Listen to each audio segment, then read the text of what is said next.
Kirsten, hi. It's so good to talk to you. Thank you so much for inviting me to participate in your project for TMCC.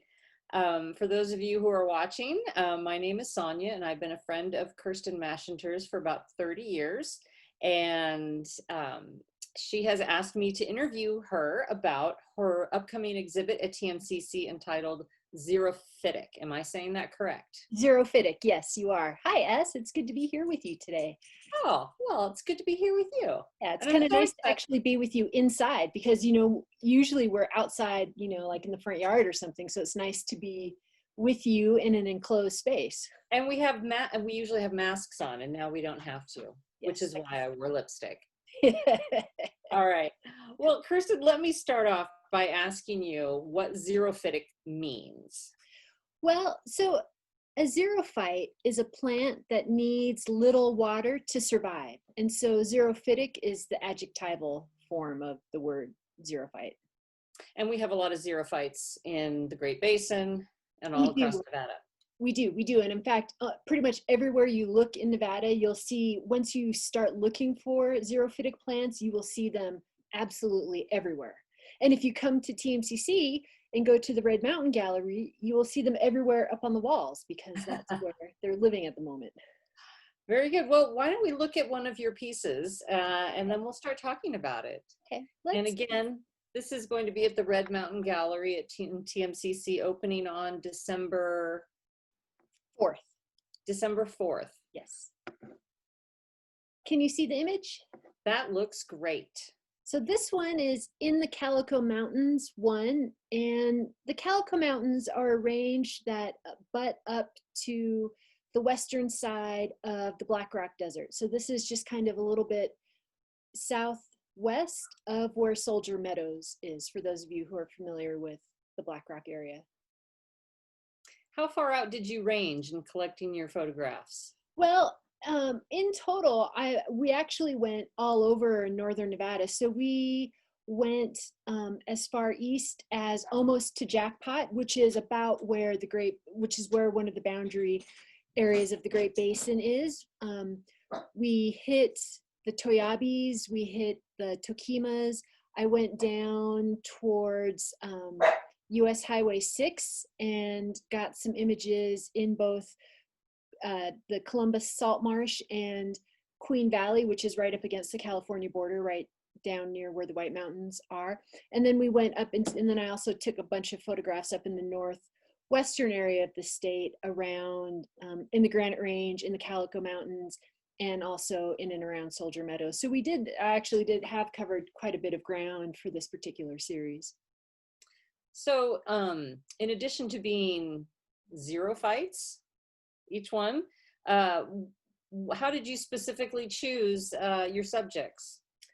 Well, I went with what caught my eye, to tell you the truth. And so typically how this process would happen is Ken and Wheeler and I would be out in the Forerunner doing whatever it was that we'd be doing for the weekend, out driving somewhere.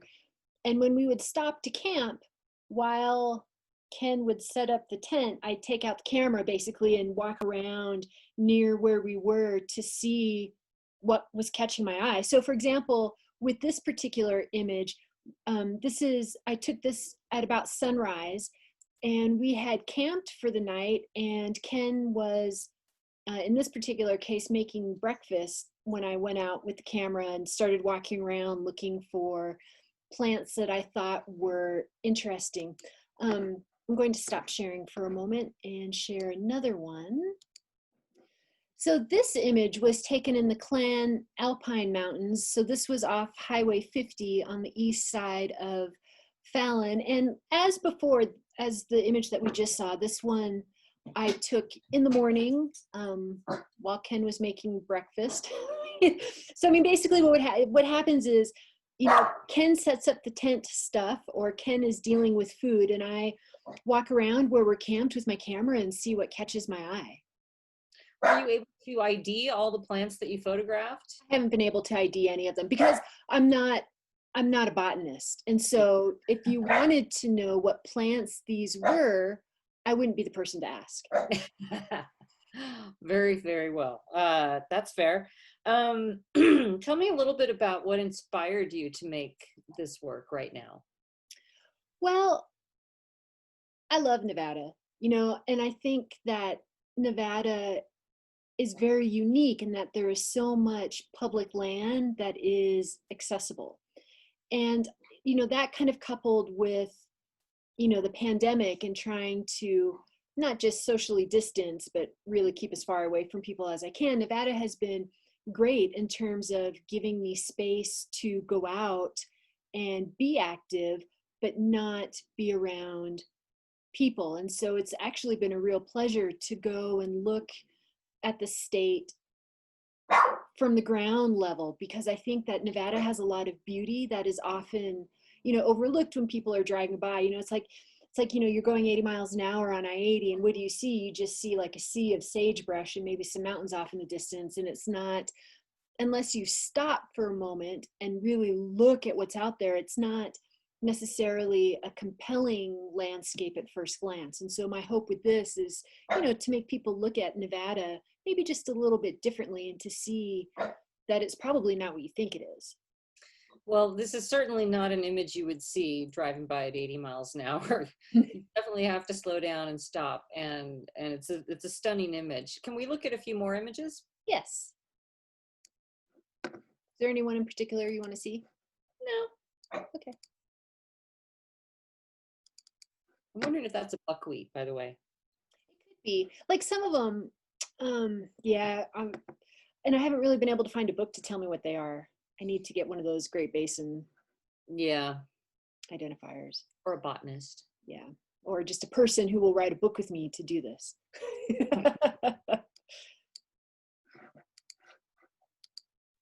All right, so this one is in the Toyabe Range. This was taken on the night of the full moon of October 29th. And this is on the east side of the Toyabe Range, looking over the Big Smoky Mountains. I'm sorry, looking over the Big Smoky Valley and across over to the Toquima Range. So we had camped on, or very close to, like an old mining site. So there was a lot of mining detritus around, a lot of like pieces of metal and, like some concrete that had been broken up. And it was just kind of a not very pretty site, but it was really flat. And it had this great view over the Big Smoky Valley and across to the Toquimas. And the only vegetation in this one particular area were these little grasses, and the moon was just so big and beautiful last night, it was so big and beautiful that night that it was just a really compelling, I don't know, place to be. And, one of the things that I like about photography is that it allows me to capture, it's not just images, but it's like memories too, right? So like when I look at this, I'm like, oh, right, that was in October and that was the full moon. And, that day we did this hike that we hadn't done before in the Toyabes. And, and even though we had camped near an old mining site, it was still just so beautiful.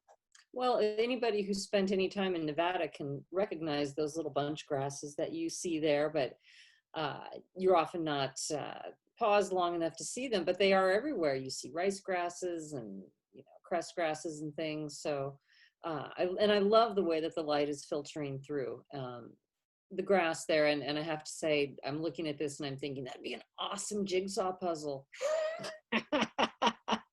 Well, what's funny is I thought, because I know that you like to do jigsaw puzzles, and I was actually thinking yesterday, I was like, ooh, I wonder where can I go to get jigsaw puzzles made? Because I bet Sonya would like to have, one of these images made into a 1,000-piece puzzle that she could do. Yeah. Well, tell me a little bit about how you got involved in photography, Kirsten. What's your background? Well, my background is in teaching English as a second language. And so until about 2 years ago, I've spent actually most of the last 20 years living abroad. And most recently I was living in Georgia, working with public school teachers, mentoring and training them and helping them become better teachers. And so, but photography has always been an interest of mine. Like I've always, I mean, even, you know,